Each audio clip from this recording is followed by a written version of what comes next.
Hello, everybody. Welcome to our third stream of Push Rights. And today our topic is India's resilience to disaster. And we have a special guest.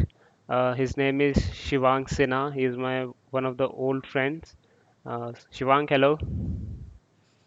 Hi Pushpinder, how are you? I'm very fine, very very fine. अभी तक आपने masters किया international affairs में from national university of Singapore and you also seeing to pursue PhD in international conflict with focus on environment and disaster management. तो मेरे को लगता है कि आई थिंक इस टॉपिक के लिए बेस्ट अप्रोच आप ही दे सकते हैं। तो हम आज आपका टॉपिक जो है फ्लड्स इन ईस्ट इंडिया इसको शुरू करते हैं। हाउ यू से? रियली चलो शुरू करते हैं। I am excited about it. Okay. और बहुत ही इंटरेस्टिंग टॉपिक है ये। और बहुत ही कंसर्निंग भी है क्योंकि जिस तरह से चीज़ें उस रीजन में चल रही हैं, इसीलिए ये ज़रूरी है कि हमको कुछ बातें पता चलें इस टॉपिक के बारे में। Okay, first tell us that how we approach to disaster risk reduction and its management in India, and why India's disaster management policies focus more on management rather than on its reduction. So it is a very good question Pushpendra.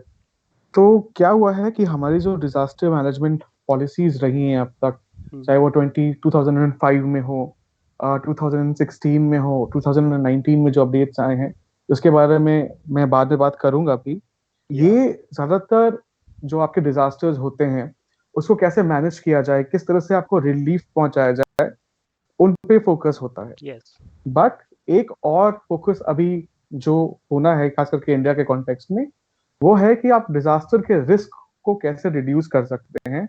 और disaster का जो risk है उसमें कैसे आप resilience, जो society का resilience है, उसको कैसे बढ़ा सकते हैं। Yeah.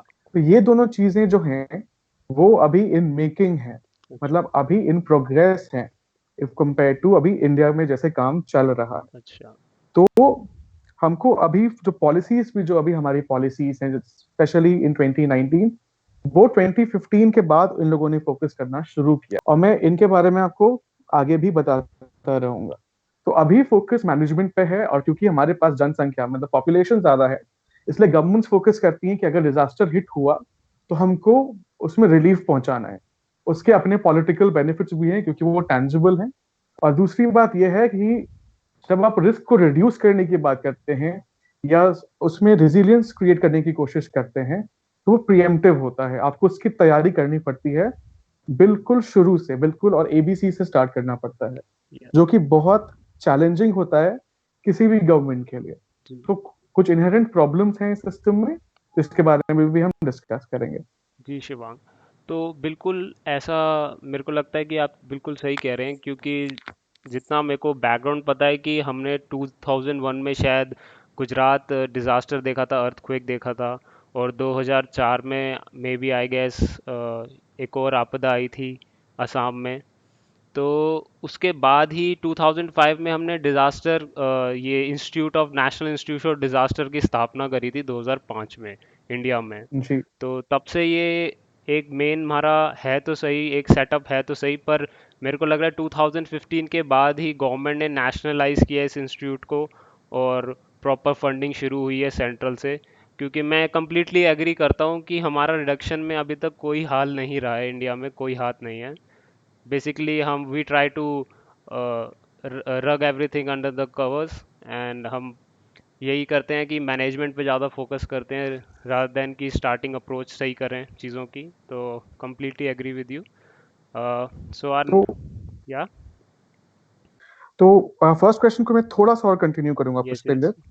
मैं आपको थोड़ा सा एक इंटरनेशनल पर्सपेक्टिव दे देता हूँ। जी। तो क्या हुआ कि 2015 में इंडिया ने सेंडाई फ्रेमवर्क को इनिशिएट किया था। हम्म। और 2015 इज अ लैंडमार्क ईयर क्योंकि उसी समय हमारे पास हमने अपने जो सस्टेनेबल डेवलपमेंट गोल्स हैं उसके लिए भी हम आगे बढ़े थे। तो इस जो फ्रेमवर्क है उसमें सर्टेन गोल्स डिफाइंड हैं जिनको 2017 में इंडिया ने इनैक्ट किया, और उसी गोल्स पर हमारे आगे के डिजास्टर मैनेजमेंट पॉलिसीज बनी।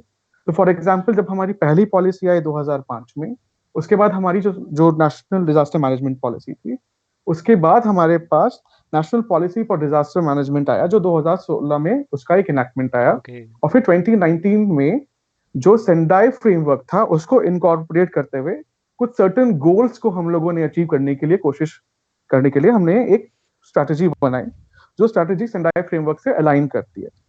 सो द गोल्स कुछ वैसे हैं कि वो आउटकम्स पर बेस्ड होंगे। हम डिजास्टर्स की बात करेंगे, बट उसके साथ बहुत जरूरी होगा कि डिजास्टर से जो रिस्क हैं हम उसको देखें। उसके बाद गवर्नमेंट्स पर फोकस होगा कि गवर्नमेंट किस तरह से गवर्नेंस को फॉलो करती है, और इससे 4 प्रायोरिटी एक्शंस निकले। फर्स्ट था कि we need to understand the disaster risk, second we need to enhance governance, third is about funding, and the fourth is about preparedness. Preparedness का मतलब होगी 2 तरीके से होता है। एक तो जो डिजास्टर आ रहा है उसके लिए हम कैसे प्रिपेयर करेंगे, और जो इसका सेकंड पार्ट होता है वो होता है कि we build better and we create resilience. तो ये इंटरनेशनल फ्रेमवर्क को अभी गवर्नमेंट ऑफ इंडिया फॉलो करने की कोशिश कर रही है post 2019। So it's a work in progress, specially related to DRR. Okay. So ये स्टेप्स जो आपने बताए, risk governance, funding, preparedness, so I think हाँ ये national institute of disaster management के मोटो में भी आता है, रेजिलियंस इंडिया एंड डिजास्टर जी फ्री इंडिया। सो जी। और मैं अपने लिसनर्स को यही बता दूं कि नेशनल डिजास्टर मैनेजमेंट अथॉरिटी भी इस्टेब्लिश है, और उसको हिंदी में कहते हैं राष्ट्रीय आपदा प्रबंधन प्राधिकरण। So we move on to the next question, Shivang. And next question है कि why Brahmaputra and Kosi created havoc in Assam and Bihar from decades. इतने सालों से बिहार और असम में ये आपदा आती रहती हैं, हर साल सावन के बाद फ्लड्स आ जाते हैं। और क्या क्या पॉलिसी में क्या पैरालिसिस है, मतलब क्यों ये सफ़र, क्यों इतनी स्टेट सफ़र करती हैं? Thank you for the question Pushpendra. देखिए, ये 2 स्टेट्स जो हैं इनमें हमेशा से फ्लड्स आते रहे हैं।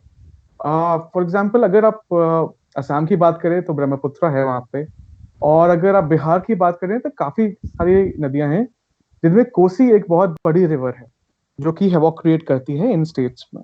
जी। अगर डेटा ही देख लें आप तो 2020 में अभी तक असम में अराउंड 36 लाख लोग प्रभावित हो चुके हैं, और बिहार में भी 2 लाख के ऊपर लोग अभी तक प्रभावित हो चुके हैं, जबकि बिहार में अभी फ्लड का राउंड अप होना अच्छे से बाकी है, हम्म। क्योंकि रिवर्स अभी जो इम्बैंकमेंट्स के ऊपर बह रही हैं जी। उसका इफेक्ट आगे और बढ़ेगा। हम्म। तो बिहार और में नंबर्स अभी और बढ़ेंगे, और असम में भी नंबर्स बढ़ेंगे। जी। तो इन चीजों को हमको देखना चाहिए। अब है कि क्यों इतने सालों से हमारे पास ये जो फ्लड है ये हो रहा है। और आपने जो वर्ड यूज किया है policy paralysis, that has put me in a fix, because policy paralysis अगर आप पब्लिक एडमिनिस्ट्रेशन की तरफ से बात करें तो पॉलिसी पैरालिसिस का मतलब हो जाता है कि पॉलिसी के इम्प्लीमेंटेशन में देरी होना। The governments fail to implement the policies at the right time. जी। तो इसमें मेरा रिस्पॉन्स ये होगा कि ये जो प्रॉब्लम है उसके बहुत सारे रीजंस हैं। मैं आपको 5 चीजें बताऊंगा, और इन 5 चीजों में जो मैं आपको बताऊंगा उससे आपको ये पता चलेगा कि रिस्पॉन्स धीमे होता है, बट पॉलिसी पैरालिसिस पूरा नहीं है, इसको इम्प्रूव किया जा सकता है। ओके। तो जो हमारा एक जो सबसे बड़ा जो पॉइंट इसमें होता है वो है कि, एक सेकंड, हाँ, जी। जी। Yes sorry. हाँ, तो एक जो सबसे बड़ा हमारे पास जो इसमें प्रॉब्लम है कि जो पॉलिसीज हैं सेंटर की, स्टेट्स की, उसमें एक इम्प्लीमेंटेशन में जो सबसे बड़ा प्रॉब्लम आता है वो है कि हम बहुत ज्यादा अपने एम्बैंकमेंट्स पे फोकस करते हैं। एम्बैंकमेंट्स मींस द स्ट्रक्चर्स जो पानी रोकते हैं। अच्छा, ठीक है, जो हम बांध तो बनाते हैं, डैम्स वगैरह बांध क्रिएट बनाते करते हैं, हैं, या हाँ, वही चीजें जिनको हम नेचुरल जो कंस्ट्रक्टेड एम्बांकमेंट से जो, हाँ। एम्बैंकमेंट्स जिसको उस पे हमारा अब, हाँ, जो बहुत ज्यादा इसके ऊपर हमारे रिलायंस है अभी भी। एम्बैंकमेंट की पॉलिसीज हमने ब्रिटिश राज से ली, और अभी तक हम एम्बैंकमेंट्स पे फोकस करते हैं। तो एम्बैंकमेंट से प्रॉब्लम क्या है कि एम्बैंकमेंट स्पेशली अगर आप आसाम में देखें तो एम्बैंकमेंट से एक लीवी इफेक्ट पैदा हुआ है असम में, जो रिसर्च ने बताया है। उसके अनुसार लीवी इफेक्ट का ये मतलब होता है कि एक फॉल्स सेंस ऑफ सिक्योरिटी आती है लोगों में कि अच्छा एम्बैंकमेंट है, पानी अब जल्दी से मेरे घर में नहीं घुसेगा। अच्छा। बट ये एक फॉल्स सेंस ऑफ सिक्योरिटी है, क्योंकि जब फ्लैश फ्लड्स आते हैं तो पानी तेजी से बढ़ता है और एम्बैंकमेंट्स फिर उस वाटर को कंट्रोल नहीं किया जाता, नहीं कर सकता, और वो पानी आपके जो एरियाज हैं, जो विलेजेस हैं, उस पर हिट श्योर करता है, श्योर मैं जिसके कारण लॉस ऑफ श्योर। प्रॉपर्टी होती है, लॉस ऑफ लाइफ होती है। हेलो। हाँ जी, सुन रहे हैं। हाँ, तो एक ये पार्ट हो गया। इसके अलावा आप इसको अगर मान लीजिए कि अगर हम प्रॉब्लम की बात कर रहे हैं तो उसमें सॉल्यूशन भी होना चाहिए। तो सॉल्यूशन ये हो सकता है कि आप फ्लड प्लेन्स की बात करें, आप जोनिंग की बात करें, आप अर्ली रीलोकेशन ऑफ जो वहां पे लोग हैं उनको अर्ली रीलोकेट करें, इन्फोर्स करें, जो बिल्डिंग कोड्स बनाए गए हैं उनको इन्फोर्स करें, और social security, social safety nets, for example crop insurance, life insurance और सेंसिटाइजेशन जैसी चीजों को बढ़ावा दें इन स्टेट्स पे, जैसे असम और बिहार हो गए। सेकेंडली, जो प्रॉब्लम आता है वो फंड रेजिंग का होता है। तो फंड रेजिंग का किसी भी जो डिजास्टर मैनेजमेंट में होता है, तो हर स्टेट के पास अपना डिजास्टर मैनेजमेंट प्लान है और अथॉरिटी है, और हर गवर्नमेंट, जो सेंट्रल गवर्नमेंट है वो 75% ऑफ उसमें अमाउंट प्रोवाइड करती है, और स्टेट गवर्नमेंट 25% उसको अमाउंट प्रोवाइड करती है। और जो स्टेट गवर्नमेंट उसको अमाउंट प्रोवाइड करती है वो डायरेक्टली जो उनका मेन स्ट्रीम बजट है उससे आता है। बट प्रॉब्लम यहाँ ये आ जाती है कि ये सारा बजट जो है, जैसा कि मैंने पहले आपको बताया था, वो रिलीफ एंड रिस्पॉन्स पर होता है, नॉट ऑन रिडक्शन। ओके। उसके बाद जो तीसरा पॉइंट है इसमें, इन स्टेट्स में, वो है कि लोकल लेवल पे ये रिसर्च हुई है जिसमें ये पता चला है कि लोकल लेवल पे जो अथॉरिटीज हैं उनको कुछ प्रॉब्लम्स आती हैं, बेसिक प्रॉब्लम्स, जो आगे जाके एक बड़ा रूप लेती हैं। फॉर एग्जाम्पल, अगर किसी डिजास्टर मैनेजमेंट अथॉरिटी को फंड एलोकेट हुआ है कि बाढ़ पे आपको या फ्लड पे you need to repair the bridges, but उसी फंड को the authority can not use to retrofit the bridges, means उसको स्ट्रेंथन नहीं। मान लीजिए कि उसको लग रहा है कि फ्लड आ सकता है और मुझे इसको ठीक करना है, तो उस फंड को they can not use. Okay. तो this is the third problem जो इन सब चीजों से होके आती है। फोर्थ, इन टर्म्स ऑफ पैरालिसी, जो आप पॉलिसी पैरालिसिस की आप बात कर रहे हैं, वो होता है, जो मैंने आपको सोशल सेफ्टी नेट बताया, वो एक बहुत इंपॉर्टेंट फैक्टर हो जाता है किसी भी गवर्नमेंट को डिजास्टर से निपटने के लिए। अगर आपके पास कम्युनिकेशन लाइंस स्टैब्लिश्ड हैं कि लोगों को इस तरह से आप निकाल सकते हैं, इस तरह से उनके पास इंश्योरेंस है, तो एक तरह से आप एक ब्लैंकेट कवर बनाते हैं टू द पीपल कि उनको पता है कि इम्पैक्ट अगर आता है तो उसको हम रिड्यूस कर जी, सकते हैं। इंश्योरेंस की दैट्स द तरह। Fourth thing. जी, जैसा कि आपको पता ही है कि सोशल सेफ्टी नेट्स का इंडिया में बहुत बुरा हाल है, जी। तो वो चौथा है। और पांचवा जो मेन है वो है इस चीज में, वो होता है आपका कि कम्युनिटी लेवल पे क्या आपके पास अर्ली वार्निंग सिस्टम्स हैं, क्योंकि अगर फ्लैश फ्लड आता है तो वो रात भर में विलेजेस को वाइप आउट करने की ताकत रखता है। तो इंडिया, स्पेशली इन स्टेट्स के पास अभी इतना अच्छा, उतना डेवलप्ड अर्ली वार्निंग सिस्टम नहीं है, नहीं। And many a times the locals have to rely on the early warning systems of Nepal, especially in the case of Bihar, या। and they contact their people who are there on the stream in Nepal कि तुम्हारे तरह से पानी आ रहा है क्या। तो ये कम्युनिटी टू ट्रांसमिशन होता है डेटा का। बट अभी आपके पास कोई ऐसा पॉलिसी, ऐसा आपके पास अर्ली वार्निंग सिस्टम्स इतने अच्छे नहीं है कि आप डोमेस्टिकली इस चीज को handle. So these were the 5 points जो पॉलिसी पैरालिसिस की तरफ इंडिकेट करते हैं। ओके। तो मैं अपने व्यूअर्स को यही बता दूं कि फ्लैश फ्लड्स के कई कारण होते हैं।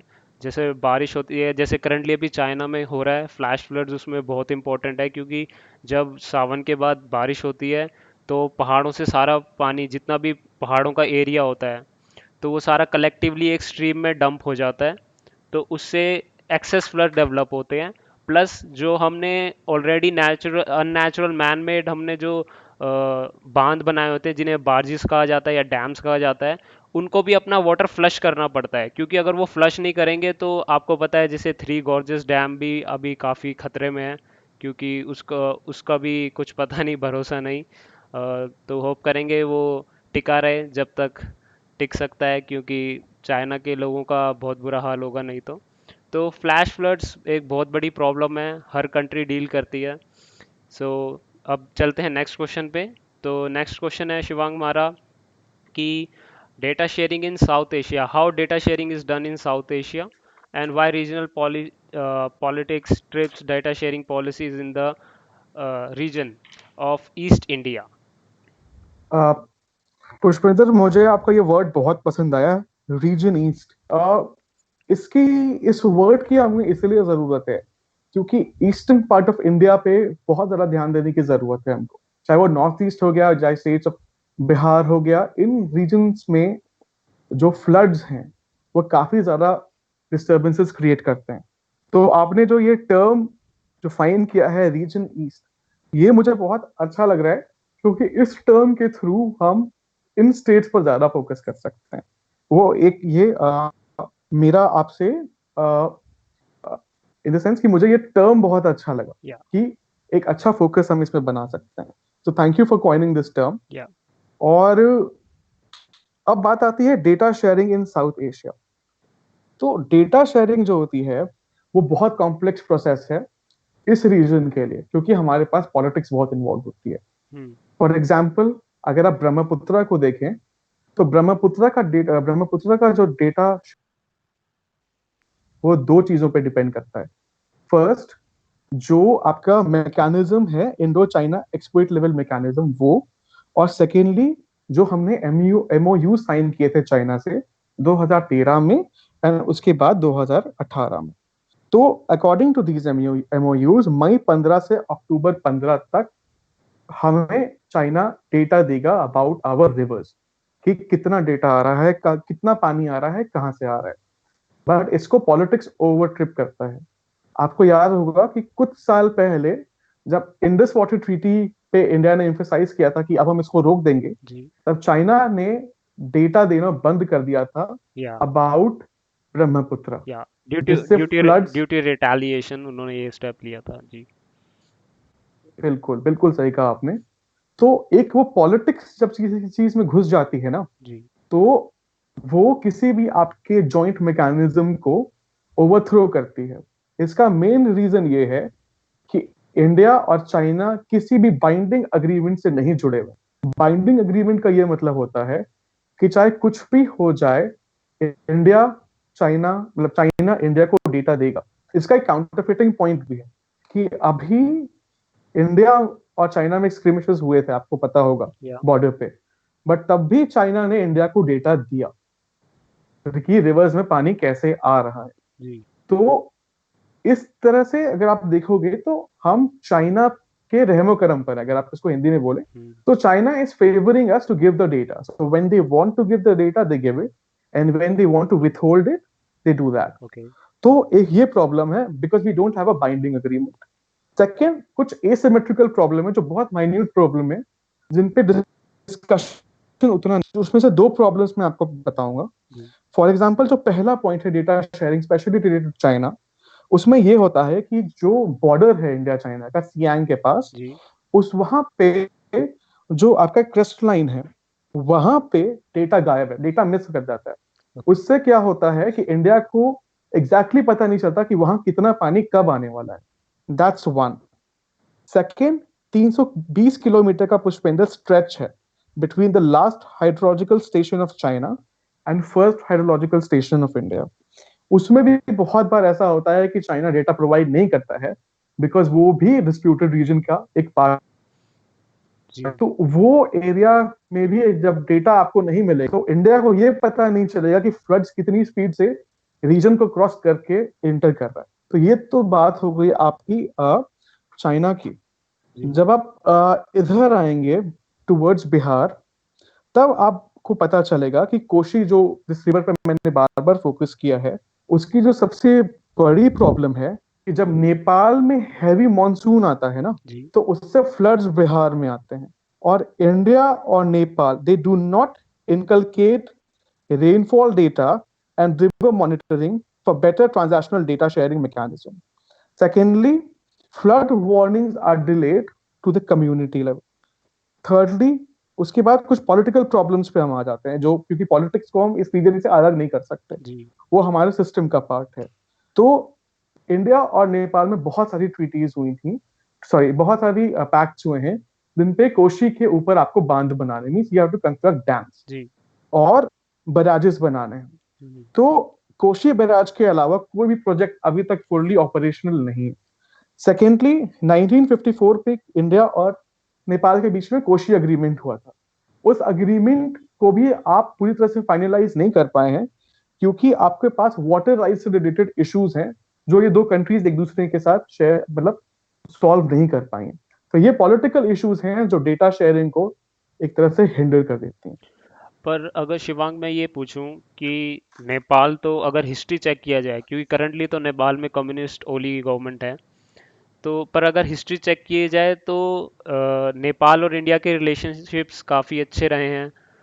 तो इतना इतना लंबा टाइम क्यों लग गया ये रियलाइज़ करने में? क्योंकि हाँ, मैं मानता हूँ कि इंडिया के अंदर भी सारे प्रोजेक्ट्स डिले हुए हैं, बट लेकिन अगर जी नेपाल को इश्यूज ही थे, क्योंकि जो आपने बोला कोसी बैंक है जो, वो तो मेजर रूट है, वहीं से नेपाल से सारा ट्रेड होता है, बेसिकली वही मेजर ट्रेड रूट है इंडिया का।